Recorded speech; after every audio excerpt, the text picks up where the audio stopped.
Y'all, we need everyone's hands on deck. Israel has said they have sent 6,000 bombs in Gaza during this past few days.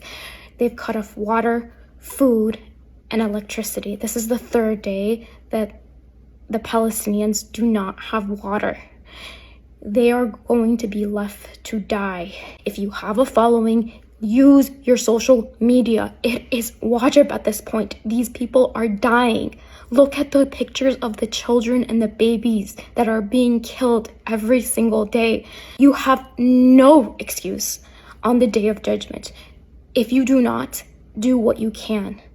All of us have to share what we can on social media. Do not tell me that it has no effect. It does have an effect. Even if you have a small following, when you repost, when you like, when you comment, it makes that content go viral. And so that other people see, it puts pressure on the Israeli regime. So please do your duty. Those kids are our kids. Those babies are our babies.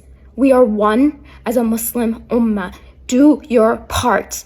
There is no excuse for you not to do anything. Each and every one of us has to do what we can, and we pray to Allah, and we leave the rest in Allah subhanahu wa ta'ala's hands.